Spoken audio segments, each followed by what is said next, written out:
Muito obrigada, senhor presidente. Em primeiro lugar, parabéns, vereador Jack, pela apresentação dessa importante frente parlamentar. As frentes parlamentares nessa casa, elas têm esse papel fundamental de debater os projetos centrais para a nossa sociedade, aquilo que é de mais caro para nós.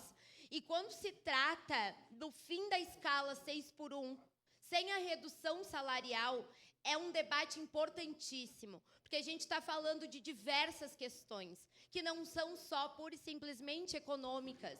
Elas falam diretamente sobre o tempo e a qualidade de vida dos trabalhadores e trabalhadoras. Há diversos estudos que já foram realizados em países que implementaram o fim da escala 6x1, implementaram a escala 5x2, e esses países tiveram um aumento na sua produtividade. Porque a partir do momento em que os trabalhadores estão descansados, despreocupados com o tempo que eles levam para ir, para chegar do trabalho, com o tempo que eles ficam dentro do trabalho, com o único dia da semana que sobra para eles e que eles têm que limpar a casa, e que eles têm que fazer as compras, e que têm que organizar a rotina na semana que já volta a acontecer no dia seguinte. Então, é cruel essa realidade. E essa realidade, sim, impacta diretamente na produtividade dos nossos trabalhadores e trabalhadoras, da produtividade das nossas empresas. Então, quando a gente trata do fim da escala 6x1, a gente não está aqui só dizendo que isso beneficiará os trabalhadores, mas irá beneficiar a economia como um todo. E quando a gente fala da questão da qualidade de vida, da vida além do trabalho, a gente fala de coisas básicas, mas essenciais. Poder sair de casa, e sair do trabalho e ainda estar sol. Pegar o filho, a filha, o amigo, a amiga, poder tomar um chimarrão na frente de casa. Tudo isso faz muita falta. O final de semana, ele é importantíssimo. E nós aqui dentro, pela nossa condição de trabalho, a gente sabe como não descansar no final de semana faz diferença. A gente tem finais de semana que a gente tem muita coisa.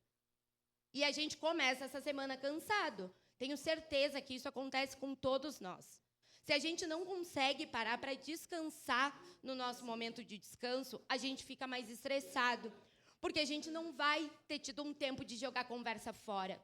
A gente não vai ter tido um tempo de tomar um banho demorado, sentar no sofá, assistir uma TV tranquilamente. A gente não vai ter tido tempo de organizar a nossa casa e ainda assim sentar para descansar, porque não está na hora de já dormir para trabalhar no dia seguinte.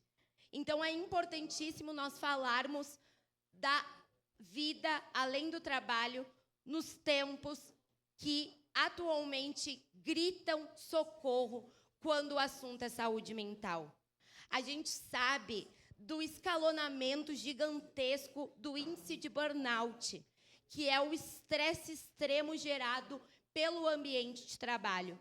Mas a gente sabe também, infelizmente, da deficiência que a gente tem quando a gente fala da rede de atenção psicossocial. Quando a gente fala da atenção psicossocial na rede pública de saúde. Então, como que a gente vai conseguir saber que aquele trabalhador que está condicionado a um ambiente de estresse extremo vai ter ali o seu laudo de burnout se ele não consegue uma consulta no psicólogo dentro da UBS? Então, quando a gente fala da saúde da vida do trabalhador, eu acho central para os debates atuais a gente falar da saúde mental desse trabalhador e dessa trabalhadora que estão dentro das empresas fechados, que estão dentro dos mercados, dos shoppings fechados e que não conseguem ver a vida acontecer para além daquele espaço. Então, o fim da escala 6x1 é uma questão de humanidade, é uma questão de entender que todos nós temos que ter o direito, sim, de descanso. E que descansar, que não fazer nada, está tudo bem, é ótimo. Porque estamos numa sociedade que nos cobra que sejamos produtivos a todo tempo, 100% do tempo. e conseguir fazer esse debate através da frente parlamentar, tenho certeza que faremos, facilitará muito para que a gente consiga desconstruir esses padrões sociais. Muito obrigada.